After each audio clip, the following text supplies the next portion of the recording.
শেষ হইয়াও হইল না শেষ। সুইজারল্যান্ডের লাউটারব্রুনানে এসে আমার অবস্থাটা হয়েছে এমন, পা উঠতে চাচ্ছে না এখান থেকে, মন টানছে না অন্য কোথাও যেতে। যাই হোক, গত পর্বের শেষে প্রশ্ন ছিল লাউটারব্রুনান উপত্যকায় মোট কতটি ঝর্ণা আছে। এর উত্তর হলো 72টি। আজ আমরা এই অপরূপা লাউটারব্রুনান থেকে আরেক আকর্ষণ ইন্টারলাকেন যাব।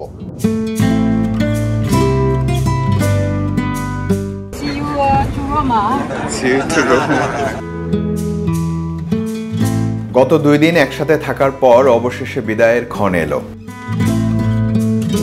আপনাদের উদ্দেশ্যে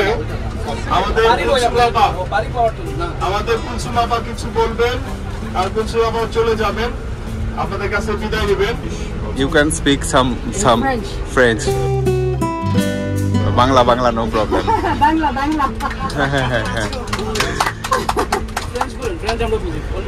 J'étais très touchée d'avoir fait votre connaissance, vraiment. ইউরোপের মাটিতে এতজন বাংলাদেশিকে একসাথে দেখে তাদের সাথে পরিচিত হয়ে কথা বলে কেমন লাগলো বিদায়ের ক্ষণে, সেটাই বলছে কুলসুম। Vraiment merci beaucoup, ধন্যবাদ। আমি তোমাকে ভালোবাসি, people of Bangladesh.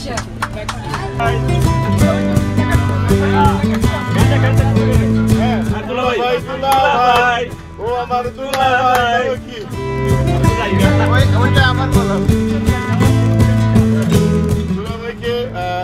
everyone inviting you to come to Italy. Okay.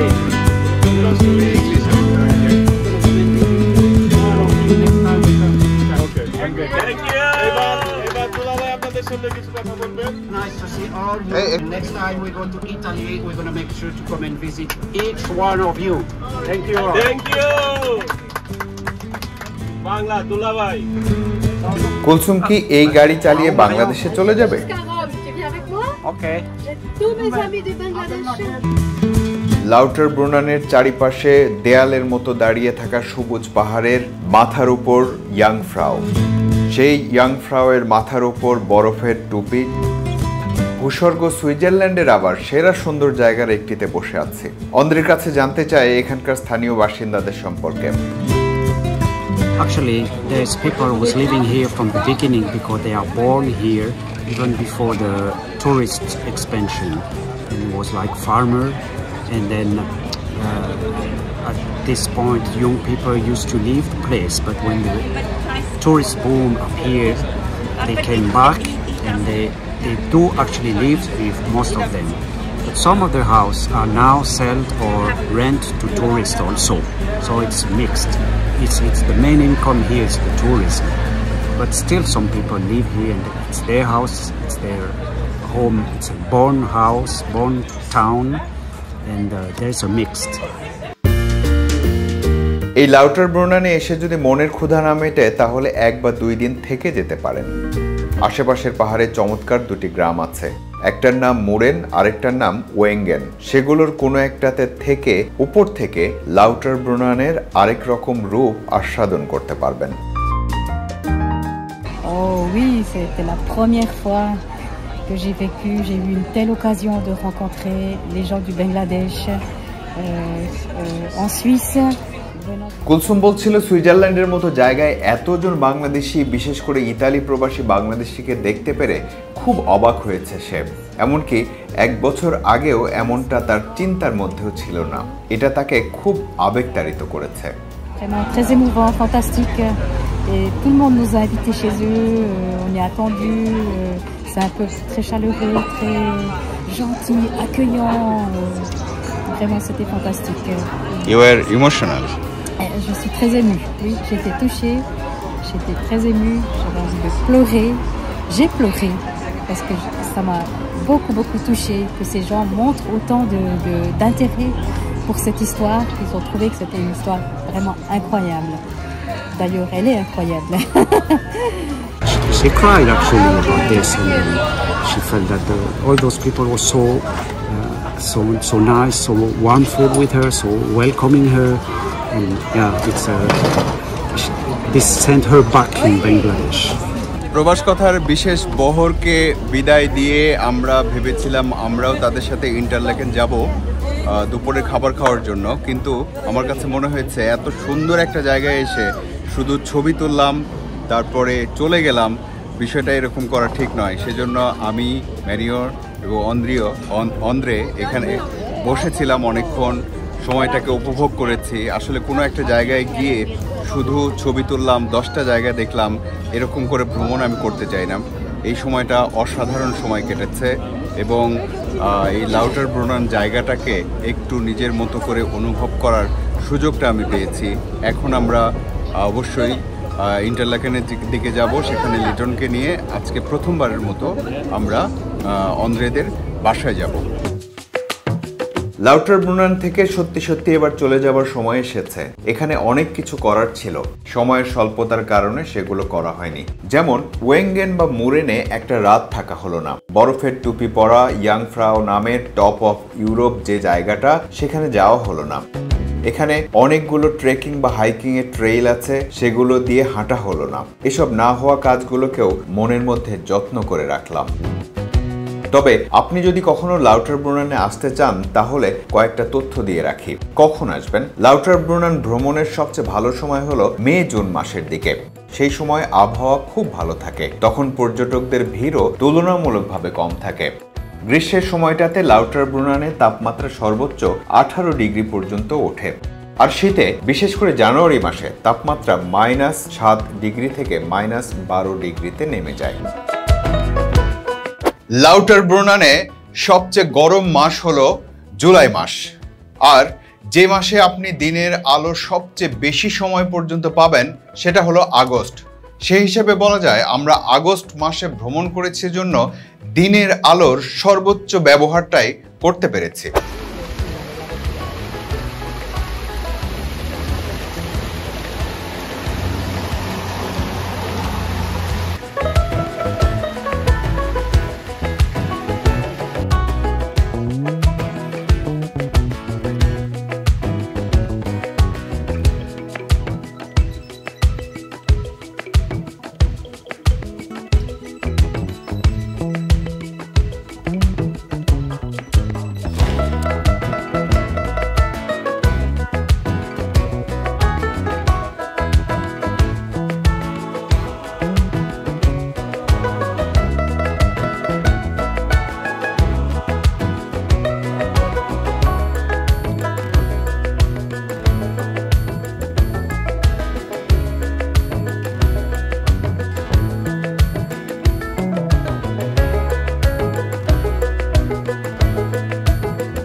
আবার শুরু হয়েছে সেই এই পথ যদি না শেষ হয় ধরনের রাস্তায়।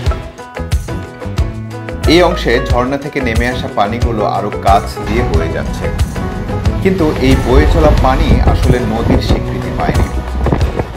পানিগুলো গিয়ে মিশে যাচ্ছে আশেপাশের লেকগুলোতে। এই সাদা রঙের পানি লেকে গিয়ে কিভাবে পান্নার মতো রং হয়ে যায় সেটা আমার মাথায় কাজ করে না। পানিগুলো আসছে সেই 72 ঝর্ণার উপত্যকা লাউটারব্রুনান থেকে, অথবা সরাসরি বলা যায় এসব পানির উৎস হলো লাউটারব্রুনানের সেই ঝর্ণাগুলো।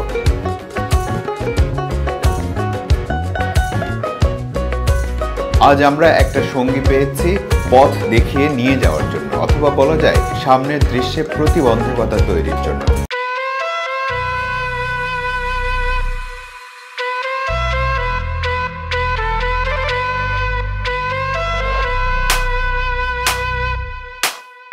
আমাদের পরের গন্তব্য ইন্টারলাকেন।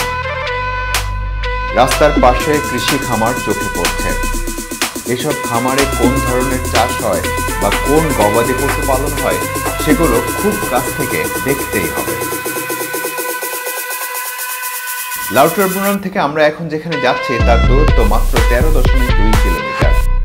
এসব রাস্তায় যেহেতু সীমিত গতিতে গাড়ি চালাতে হয় তাই সময় লাগবে 20 মিনিটের মতো। একটা বিষয় খুব ভালো করে খেয়াল করুন, সামনের গাড়িটার শুরু থেকে সামনেই আছে। এখানে প্রত্যেক রাস্তায় গাড়ি চালানোর জন্য একটা নির্দিষ্ট গতিসীমা আছে, সেই নিয়ম ভাঙলে বড় জরিমানা দিতে হবে। আর এই রাস্তায় ওভারটেক করারও কোনো সুযোগ নেই জন্য কেউ সে চেষ্টা করেও না। আর সামনের এই গাড়িগুলো ইউরোপের রাস্তায় নিয়মিত চোখে পড়ে। এসবের কোনোটাকে বলে ক্যারাভ্যান, আবার কোনোটাকে বলে ক্যাম্পার ভ্যান। ইউরোপ আমেরিকার লোকজন এসব গাড়ি নিয়ে সপরিবারে বেশ কিছু দিনের জন্য ভ্রমণে বেরিয়ে যায়। রান্না, ঘুম বা টয়লেটের ব্যবস্থা পর্যন্ত আছে গাড়িগুলোতে। এই পুরো এলাকাটার কথা ভেবে আমার কাছে অবাক লাগে। সেই মেরিঙ্গেন থেকে ব্রিয়েঞ্জ, গ্রিন্ডেলওয়াল্ড, লাউটারব্রুনান এবং ইন্টারলাকেন সবকিছুই খুব কাছাকাছি। সকালে বের হলে সারাদিনেই সবকিছু দেখে শেষ করা যায়। একটা ছোট্ট জায়গার মধ্যে এত কিছু, এমনটা এর আগে আমি কখনো দেখিনি। সামনে যে বড় পাহাড়ের সারি দেখা যাচ্ছে ওইটাই ইন্টারলাকেন এলাকা।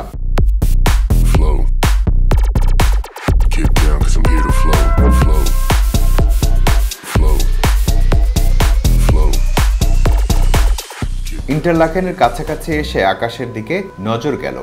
আকাশে প্যারাগ্লাইডিংয়ে মেতে উঠেছে রোমাঞ্চপ্রিয় মানুষেরা।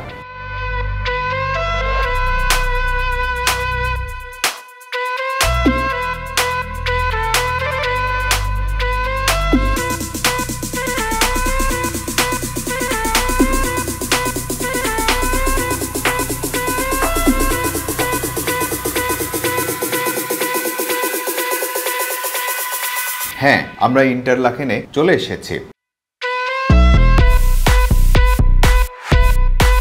আমাদেরও আগে চলে এসেছে প্রবাস কথার ভ্রমণের দল। তাদেরকে খুঁজে বের করতে হবে।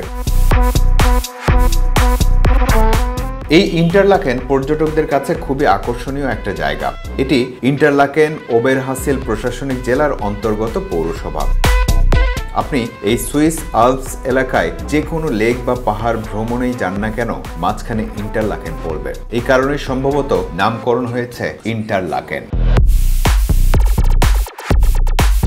ইন্টারলাকেন শহরটা দুটি লেকের মাঝখানে জমা পলিমাটির উপর গড়ে উঠেছে।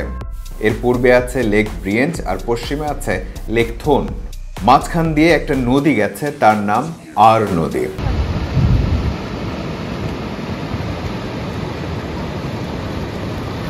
এই আর নদীর কথা মনে রাখুন। এই নদীতে সাঁতার কাটার একটা পরিকল্পনা আছে আমার। দেখা যাক সেটা হয় কিনা। আগের দেখা সব সৌন্দর্যের কথা ভুলে যান। এখানেই আপনি, অর্থাৎ এই ইন্টারলাকেনে আপনি অনেক কিছু করতে পারেন, কিন্তু আমরা কি করব?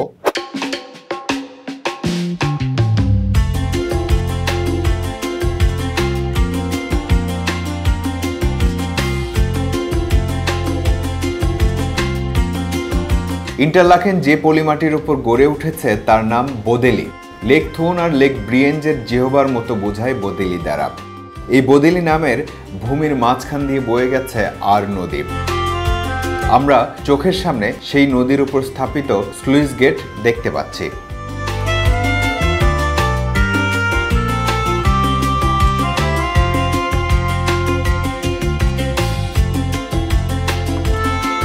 কিন্তু মাথার মধ্যে প্রশ্ন একটাই, পানির রং এমন হয় কিভাবে?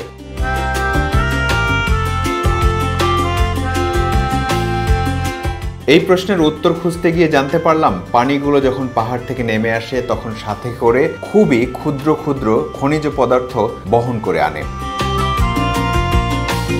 সাথে চলার পথে যোগ হয় পাথরের কিছু উপাদান। এগুলো আলোর নীল এবং সবুজ রঙের সাথে প্রতিফলিত হয়।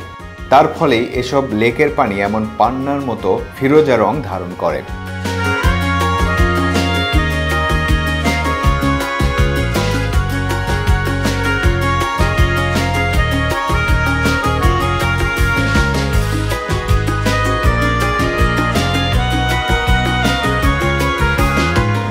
এই জায়গাটায় কিছুক্ষণ বসে থাকতে চেয়েছিলাম, কিন্তু তারা উঠবে বলে মনে হচ্ছে না। এরকম জায়গা পেলে আসলে ওঠার কথাও নয়। আমরা অন্য একটা দিক থেকে ঘুরে আসি, দেখা যাক কি দেখা যায়।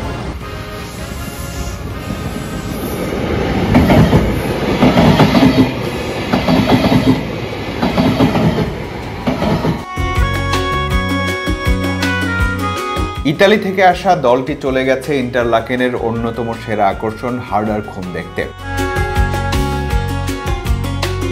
সামনের পাহাড়ের উপরে উঠে গেলে ভিন্ন এক দুনিয়া দেখা যায়। একদিকে লেক ব্রিয়েঞ্জ, অন্যদিকে লেক থোন। আর দিগন্তজোড়া আলস পর্বতের সারি।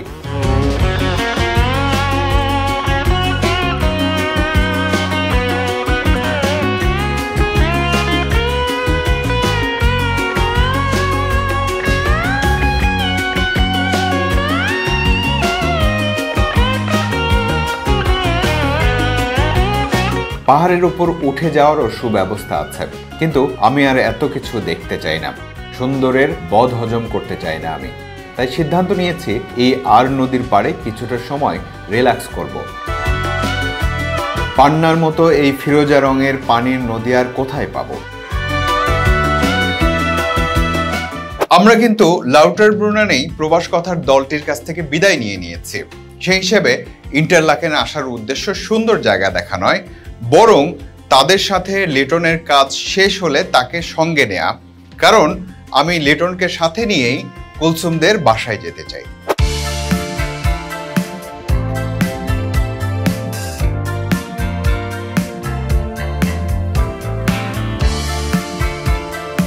লিটন আসার আগ পর্যন্ত এই আর নদীর তীরেই সময় কাটানোর সিদ্ধান্ত নিয়েছি।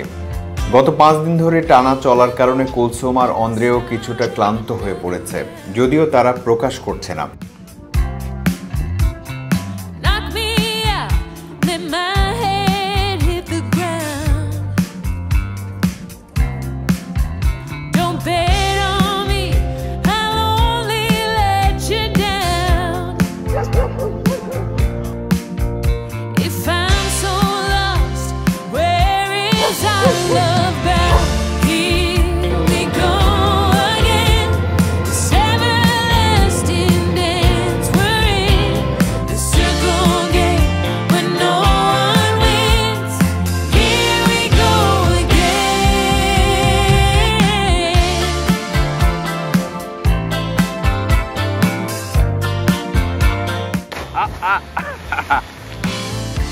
একই এখানেও দেখি ব্রিজ থেকে লাফিয়ে পড়ার মতো দামাল ছেলেরা আছে। নিজের মতো করে সময় কাটানোর চমৎকার জায়গা, সম্ভবত সবাই স্থানীয়, পর্যটকের ভিড় নেই।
আরও নতুন জায়গা দেখার চেয়ে এখানে ঠান্ডা পানিতে পা ডুবিয়ে বসে থাকাটা মনের মধ্যে অনেক বেশি প্রশান্তি এনে দিল।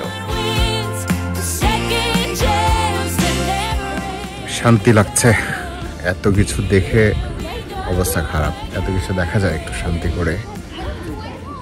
এই লেকের পানিতে পা ভিজিয়ে রাখছি, ঠান্ডা।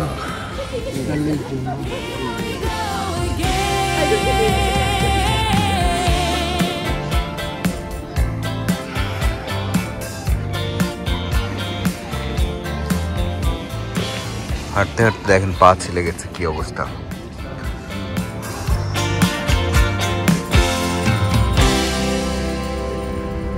এই যে লেকের পাড়ে বসে আছি পা ভিজিয়ে, পেছনে দেখছেন অন্দ্রে আর কুলসুম দুইজন ব্যক্তির সাথে গল্প করছে। এই দুইজন ব্যক্তি কারা? এই দুজন ব্যক্তি হলো ইতালিয়ান। তারা প্রবাস কথার যে ট্যুরে বেরিয়েছে, একদল মানুষ বাংলাদেশি, সেই গাড়ি চালিয়ে নিয়ে এসেছে একজন চালক আর একজন তার সহকারী। তারা এসে কুলসুম আর অন্দ্রের গল্প শুনেছে। কুলসুমের গল্প মূলত তারপর তাদের সাথে পরিচিত হয়েছে। পানিতে পা ভিজিয়ে পাশ ফিরে সেই গল্পে আমিও মাঝে মাঝে যোগ দিচ্ছি। এই ইতালিয়ান নাগরিক দুজনও এখানকার সৌন্দর্য দেখে বিমোহিত হয়েছে। তারাও ভাবছে এখানে যদি থেকে যাওয়া যেত। Really nice.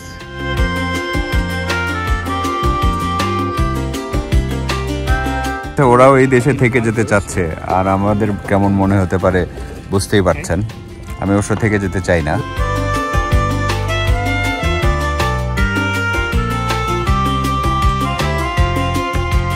রেডি, 1 2 3। এক এক দুই দুই তিন এক দুই তিন এক দুই তিন এক দুই তিন তিন তিন। এই একসঙ্গে থাকার সময়টাতে আমি তাদেরকে টুকটাক বাংলা শব্দ শেখাচ্ছি। তাদের কাছ থেকে শিখছি জার্মান আর ফ্রেঞ্চ।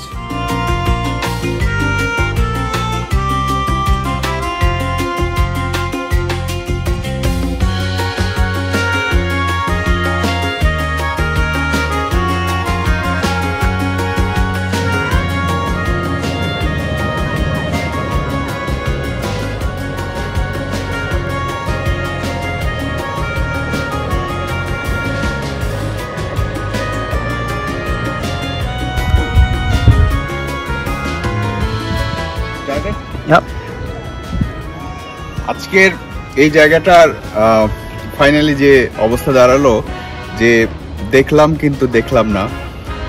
ইন্টারলেকেন এই জায়গাটাতে এসে মূল এই যে স্রোতধারা যেখানে লেকে গিয়ে পড়েছে সেই জায়গাটা দেখতে যায়নি, না গিয়ে খুব শান্তিপূর্ণভাবে সময় কাটালাম। এটাও এক ধরনের যুদ্ধ। আপনি একটা জায়গায় গিয়ে মূল জায়গায় গিয়ে সেই মূল আকর্ষণটাই না দেখে আশেপাশের জায়গা দেখে শান্তিতে সময় কাটাবেন, এটা একটা অন্যরকম ব্যাপার। কখনো আপনি যদি পেরে থাকেন এমন, তাহলে অবশ্যই মন্তব্য করে জানাবেন। আল্পস পর্বতমালার বরফ ঢাকা মুকুটে তখন দিনের শেষ আলো সোনার আভা ধারণ করেছে, আর তার উপরে উঠে গেছে রাতের চাঁদ। আতিথেয়তা কাকে বলে আর কৃতজ্ঞতা কিভাবে প্রকাশ করতে হয় তার অনেকটা ধারণা পাচ্ছি অন্দ্রে আর কুলসুমের কাছ থেকে। বাংলাদেশে থাকতেই আমি তাদের জানিয়েছিলাম প্রবাস কথা সংক্রান্ত আমার কিছু কাজ আছে সুইজারল্যান্ডে, সেগুলো শেষ করে আমি নিজেই তাদের বাড়িতে চলে যাব। কিন্তু তারা সেসব কথা শোনেনি।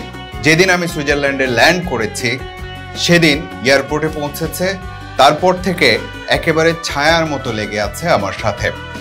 এই 5 দিন পর তারা বাড়িতে ফিরবে। আমি আর লিটনও যাচ্ছি তাদের সাথে। যেতে যেতে আপনাদের জন্য একটা প্রশ্ন রেখে যাই, ইন্টারলাকেন জায়গাটা কোন দুটি লেকের মাঝখানে পড়েছে? আজ চলে যাচ্ছি, যাই তাহলে। দেখা হবে অন্দ্রে আর কুলসুমদের বাসায়।